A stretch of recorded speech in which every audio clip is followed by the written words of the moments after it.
नमस्कार, India voice पर स्वागत है आपका। मैं हूं आपके साथ प्रियंका मिश्रा।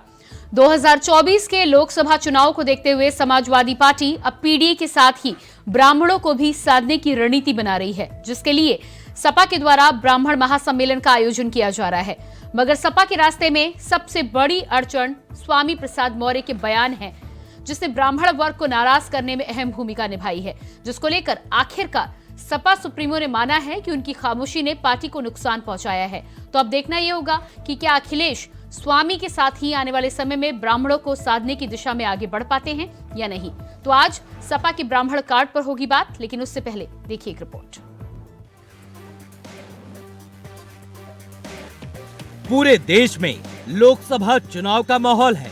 हर पार्टी देश की सत्ता पर काबिज होना चाहती है, लेकिन कहते हैं कि दिल्ली का रास्ता यूपी से होकर जाता है। इसी लिहाज से समाजवादी पार्टी अब एक तरफ जहां पीडीए यानी कि पिछड़ा, दलित, अल्पसंख्यक नारे के साथ लोकसभा चुनाव में आगे बढ़ रही है, वहीं दूसरी तरफ लोकसभा चुनाव से पहले सपा अब ब्राह्मण समाज को भी साधने में जुट गई है। पार्टी के प्रदेश मुख्यालय में रविवार को आयोजित महाब्राह्मण महापंचायत इसी कड़ी का हिस्सा माना जा रहा है। अखिलेश यादव ने महापंचायत को लेकर कहा कि ये ब्राह्मणों को सपा से जोड़ने की मुहिम का हिस्सा है, लेकिन सपा मुख्यालय में महाब्राह्मण सम्मेलन में सर्वाधिक नाराजगी स्वामी प्रसाद के बयानों को लेकर दिखी।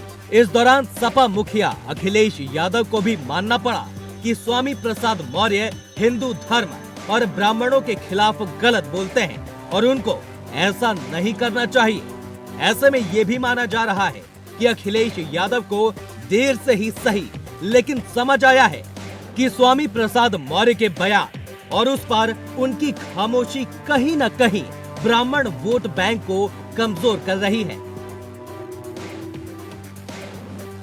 सपा नेता स्वामी प्रसाद मौर्य ने लगातार ब्राह्मणों और हिंदू समाज के खिलाफ बयान दिए हैं। हिंदू देवी देवताओं और धार्मिक ग्रंथों को निशाना बनाकर स्वामी प्रसाद मौर्य ने एक अलग ही माहौल बनाने का प्रयास किया।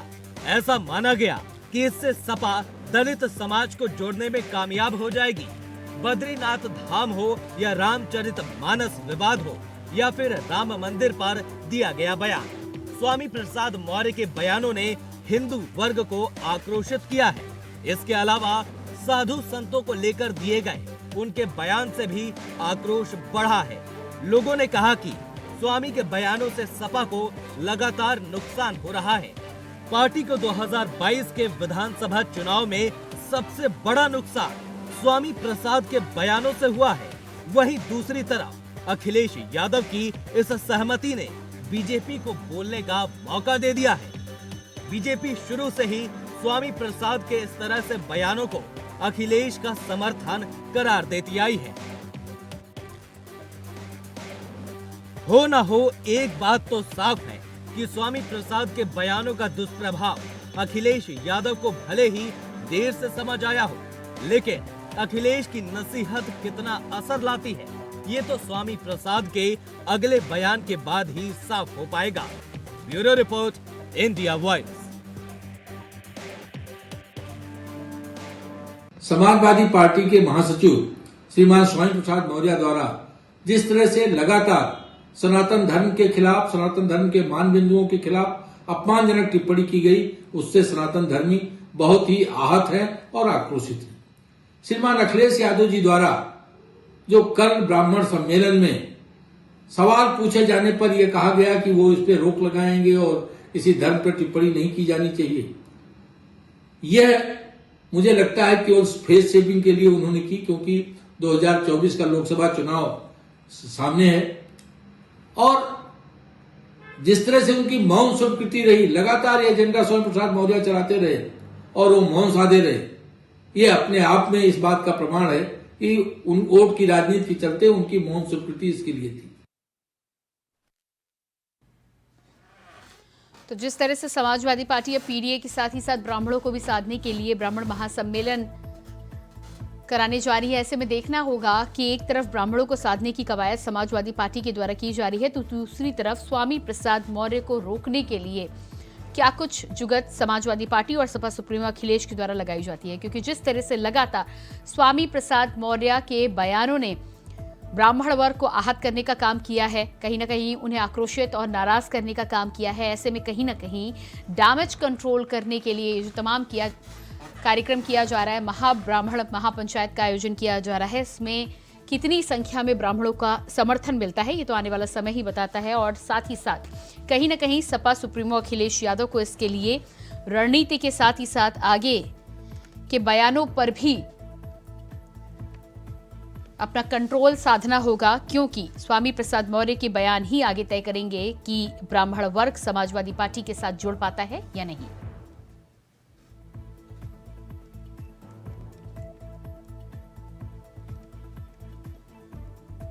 तो अखिलेश की वार्निंग क्या स्वामी पर करेगी असर? मिशन 2024 के लिए जिस तरह से समाजवादी पार्टी अब लगातार कार्य आगे कर रही है, अगले साल 2024 में लोकसभा चुनाव के लिए समाजवादी पार्टी की तैयारी उत्तर प्रदेश में लगातार जारी है और ऐसे में पीडीए के नारे के साथ ही साथ अब ब्राह्मण वर्ग को साधने के लिए समाजवादी पार्टी की कवायद उत्तर प्रदेश में शुरू हो चुकी है।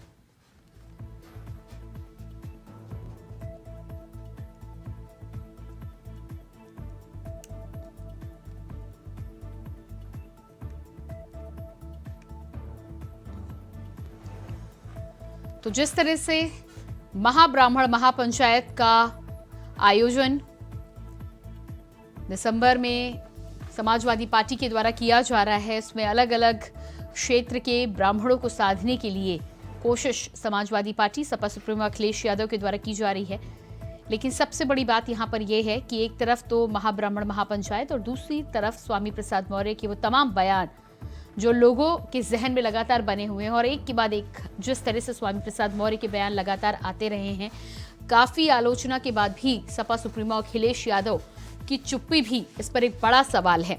एक तरफ तो अखिलेश यादव के समर्थन में स्वामी प्रसाद मौर्य को फलने फूलने का मौका दिया जाता है और ऐसे में तमाम बयान जो उस पर आते थे उस पर सपा सुप्रीमो अखिलेश यादव का कभी न खंडन आया है, न कभी फटकार के तौर पर स्वामी प्रसाद मौर्य को कोई सजा देने की कोशिश समाजवादी पार्टी के द्वारा की गई है। ऐसे में अब जब महाब्राह्मण पंचायत का आयोजन किया जा रहा है,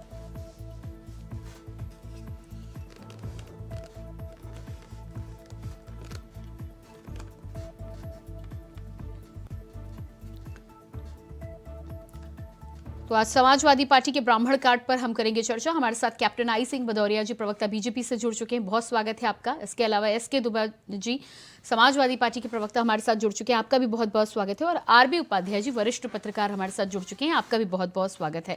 तो सबसे पहला सवाल डॉक्टर एसके दुबे आपसे ही यहाँ पर मैं करूंगी। जिस तरह से समाजवादी पार्टी अब महाब्राह्मण महापंचायत का आयोजन करने जा रही है, लेकिन यहाँ पर सबसे बड़ी अड़चन तो स्वामी प्रसाद मौर्य ही है, उनसे कैसे छुटकारा पाएंगे आप? अरे मेरे को आप एक बात बताइए, इंडिविजुअल बयान पर ये मीडिया इतना उसको तूल देने की कोशिश कर रही है, जबकि हमारे राष्ट्रीय अध्यक्ष जी ने साफ कह दिया है कि हम सभी धर्मों का पालन करते हैं, सभी जातियों का सम्मान करते हैं, तो उसके बाद बात खत्म हो जाती है। व्यक्तिगत भाषण तो कोई भी कर सकता है, चाहे स्वामी प्रसाद मौर्य। डॉक्टर एसके दुबे जी, आपकी पार्टी के महासचिव हैं, उन्हें आप व्यक्तिगत भाषण बोलेंगे? उनको ये थोड़ी है कि आदमी अपनी बात व्यक्तिगत नहीं बोल सकता है। तो डॉक्टर एसके दुबे जी, कल को यदि आप कोई बात करते हैं तो उसे आपका व्यक्तिगत भाषण माना जाए, समाजवादी पार्टी की तरफ से नहीं माना जाना चाहिए, आपका ये कहना है? मैं एज ए प्रवक्ता हूँ, अगर मैं प्रवक्ता के तौर पे आपके साथ मीडिया में बात कर रहा हूँ तो निश्चित तौर पे वो पार्टी की गाइडलाइन होगी, पार्टी की बात होगी। लेकिन अगर मैं इस बात को कहता हूँ कि ये मेरा व्यक्तिगत राय है, तो निश्चित तौर पर वो मेरी व्यक्तिगत राय के तौर पर देखना चाहिए, ना कि पार्टी की राय के तौर पर देखना चाहिए। डॉक्टर एसके दुबे जी, उत्तर प्रदेश के साथ ही साथ पूरे देश भर की जनता को कहां तक आप समझाते फिरेंगे कि कौन सा बयान व्यक्तिगत है और कौन सा बयान वो पार्टी के राष्ट्रीय महासचिव के तौर पर देते फिर रहे हैं? नहीं, ये तो देखिए, मेरे राष्ट्रीय प्रमुख महासचिव प्रोफेसर रामगोपाल यादव जी ने पहले इस बात का खंडन किया है कि भाई ऐसे लोग, उन्होंने ये इतना तक कह दिया था, टेढ़े मेढ़े लोग शंकर जी के बारात में सब आते हैं, सबका है भाई। अभी वही होता है राजनीति में भी, किसी भी पार्टी में, चाहे वो कांग्रेस हो, चाहे वो समाजवादी पार्टी हो, चाहे वो भारतीय जनता पार्टी हो, कोई भी पार्टी हो, हर तरीके के लोग हर पार्टी में है। कभी आपने भी शायद देखा होगा, मार्क किया होगा, दूसरी पार्टियों के नेता भी इस तरीके के बयान दे देते हैं, तो इसका मतलब ये नहीं हो जाता है कि वो पार्टी की राय है।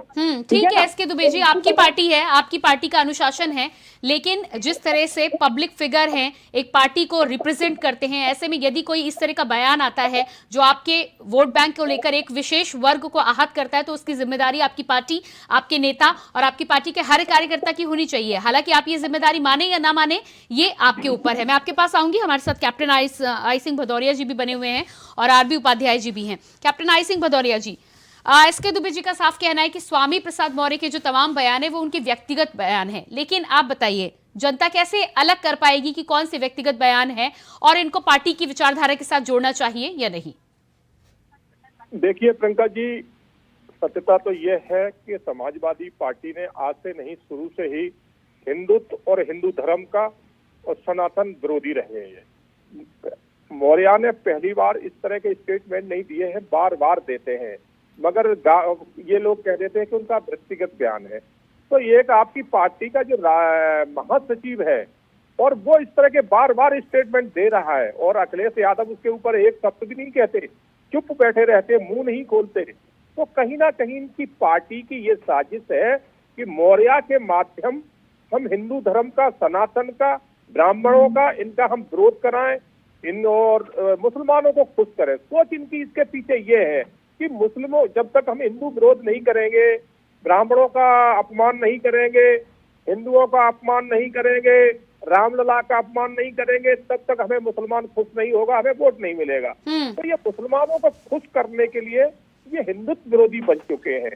और अखिलेश यादव की जो गाइडलाइन है, जिस तरह से वो बोलते हैं, तो उनकी भाषा जग जाहिर है। आज कोई ऐसा नहीं है कि जो कहने को तो अखिलेश यादव अपने आप को कहते हैं कि बाहर ऑस्ट्रेलिया में पढ़ के आए, मगर जब वो बोलते हैं तो ऐसा लगता है कि गांव के स्कूल में भी पढ़ना, मेरे को नहीं लगता कि कहीं वो ठीक से पढ़े होंगे।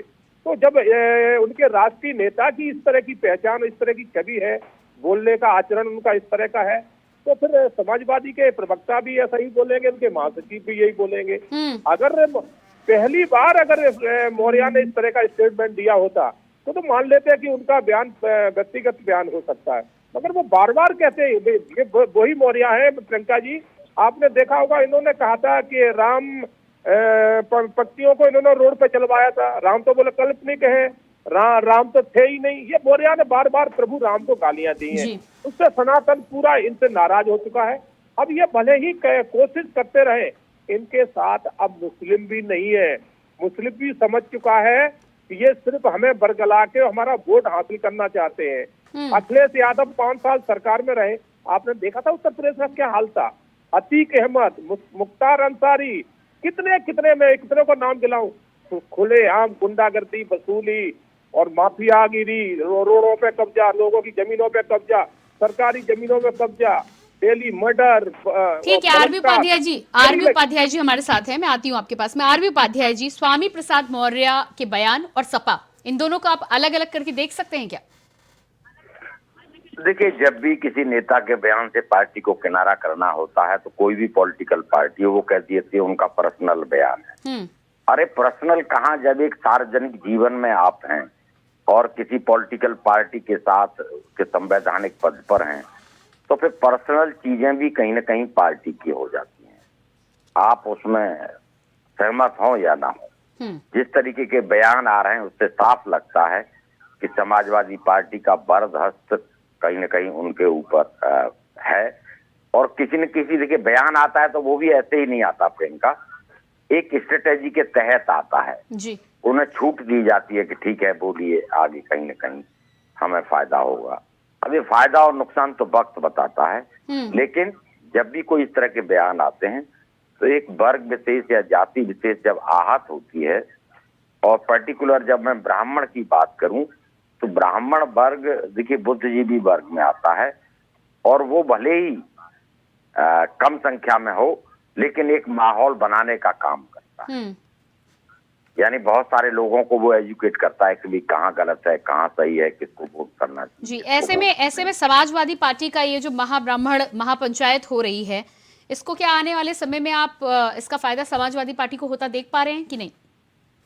देखिए, एक कोशिश है, हर पॉलिटिकल पार्टी करती है, समाजवादी पार्टी ने भी कोशिश की है फायदा होगा या नहीं ये तो वक्त बताएगा। हम्म जब चुनाव होंगे और चुनाव के परिणाम आएंगे तब पता लगेगा कि क्या फायदा हुआ, क्या तो क्या ये लग रहा है कि एक तरफ जिस तरह से पूरा देश राम मंदिर के रंग में रंग रहा है, भारतीय जनता पार्टी की जो कवायद जारी है, इसके चलते मजबूर होकर समाजवादी पार्टी को इस कार्यक्रम, इस सम्मेलन को करने की आवश्यकता पड़ी है?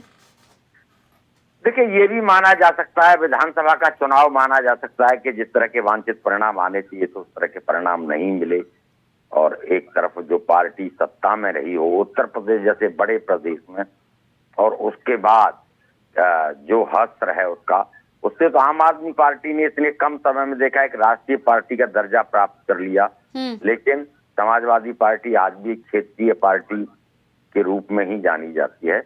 तो कहीं कहीं आकलन करने की जरूरत है, मंथन और चिंतन करने की जरूरत है, और इस तरह के नेताओं से जैसे स्वामी प्रसाद मौर्य हैं, इनसे किनारा करने की जरूरत। ठीक है, हमारे साथ कांग्रेस, एक तरफ बीजेपी का नारा है कि सबका साथ सबका विकास, वहां आप उस राजनीति को टक्कर देने के लिए और एक जाति को अगर आप गालियां देंगे या उसका अपमान करेंगे तो मैं नहीं समझता हूं कि अच्छे परिणाम आप प्राप्त कर सकते हैं। ठीक है, हमारे साथ कांग्रेस से संजीत तरनाज भी जुड़ चुके हैं।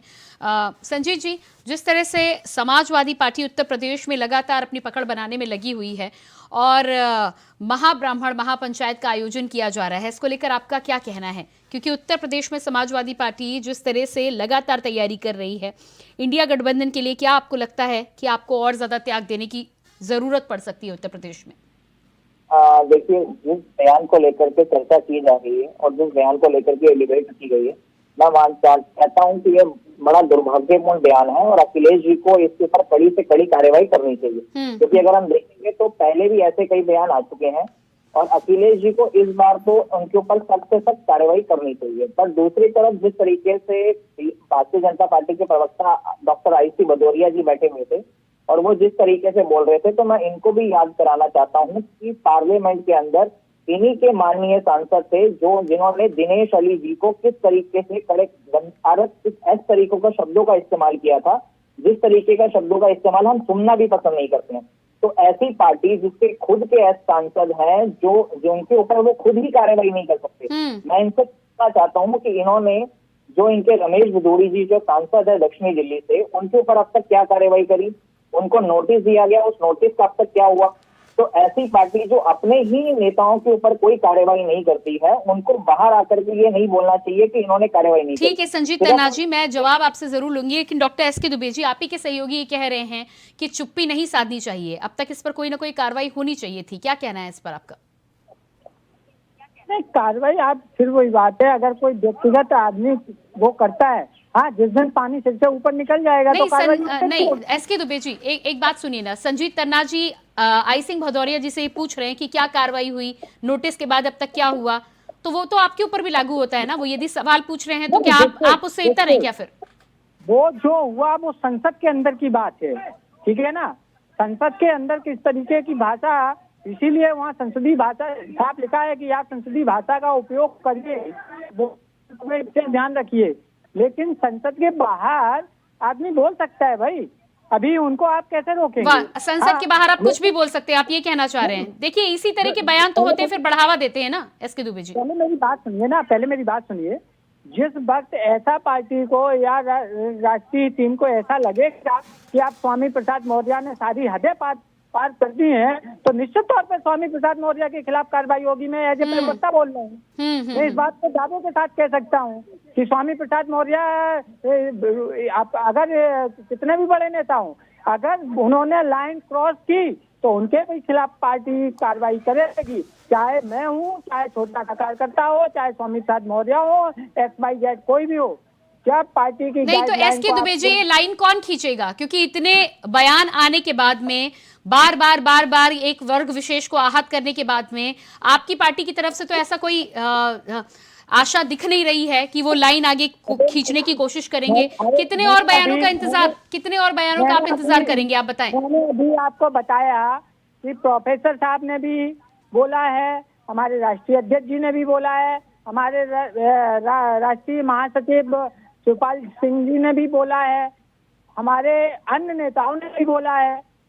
और मैं किस तरीके से इसका ठीक है, खंडन कैप्टन किया आई सिंह जाए। भदौरिया जी, एसके दुबे जी का कहना है कि पानी सर से ऊपर होगा तब कार्रवाई होगी, और संजीव तरनाथ जी ने आपसे भी सवाल पूछा है कि आपकी पार्टी के नेता पर क्या कार्रवाई आपके द्वारा की गई है, क्योंकि उदाहरण जब आप पेश करना चाहते हैं तो आई सिंह भदौरिया जी आपको उदाहरण पेश करना चाहिए, तभी आप सवाल उठा सकते हैं।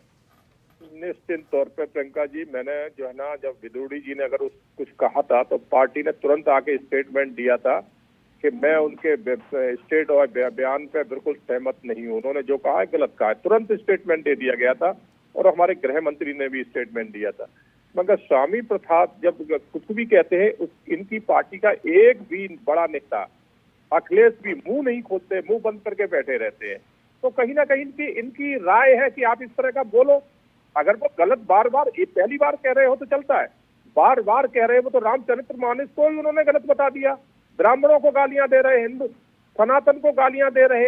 एक बार भी पार्टी उसके ऊपर कोई अपना स्टेटमेंट नहीं देती है। आपको आगे आके कहना चाहिए कौन, मगर ये जानबूझ के ऐसा कहलाते हैं कि हम मुंह बंद रखेंगे, आप गाली देते रहो। एक वर्ग को, खास करके मुस्लिम वर्ग को वोट हासिल करने के लिए इस तरह की भाषा बोलते हैं। डॉक्टर एसके दुबे जी, हाँ डॉक्टर एसके दुबे जी, जी जी एक सेकंड में एसके दुबे जी को भी थोड़ा बता दें कि जनाब, अगर हमारे यहाँ कहा गया है तो हमने तुरंत उसके ऊपर बाहर निकल के आगे स्टेटमेंट दिया है। मगर तुम्हारे राष्ट्रीय अध्यक्ष मल्लिकार्जुन खड़गे, उनके पुत्र ने क्या कहा था, वो वर्तमान में मंत्री भी हैं, उन्होंने कहा था हिंदुत्व तो बहुत घटिया चीज है, काकुर्स है। तो कोई भी कांग्रेस बोली नहीं है, मुंह नहीं खोला है। और क्या, जब राहुल गांधी अपनी यात्रा देके चल रहे थे तो जिस जोश पुनैया से वो पर्सनल मिलने ठीक है, गए थे, मैं डॉक्टर एसके दुबे जी, मैं आपके पास आती हूँ। संसद में तो माफी भी हो गई है, क्या स्वामी प्रसाद मौर्य मांगेंगे माफी? नहीं, उन्होंने जिस तरीके से स्टालिन के लड़के ने बोला या खड़गे साहब के लड़के ने बोला, उस तरीके का नहीं। ठीक है, उन्होंने तो सनातन धर्म के लिए बोला है। अभी इन्होंने बोला है, अभी देखो सारी चीजें मैंने आपको क्लियर बता दी है। हमारा राष्ट्रीय नेतृत्व जो डिसाइड करेगा कि इनके खिलाफ क्या एक्शन लेना चाहिए, नहीं लेना चाहिए, वो राष्ट्रीय नेतृत्व तय करेगा। लेकिन ये क्लियर कह दिया कि ये पार्टी की गाइडलाइन नहीं है। और कितनी बार सफाई दिया जाए, क्या हमारी गाइडलाइन ही नहीं है तो हम इसमें क्या रोक रहे हैं? हाँ, जिस दिन लगेगा, महसूस होगा, उस दिन स्वामी प्रसाद मौर्य के खिलाफ कार्रवाई होने से पार्टी हिचकेगी नहीं, इतना मैं कह सकता हूँ। ठीक है, आपकी गाइडलाइन नहीं है, लेकिन वोट बैंक के लिए महापंचायत आप करेंगे। आपको लगता है कि इन तमाम चीजों के बाद में आपके साथ ब्राह्मण वर्ग जुड़ेगा?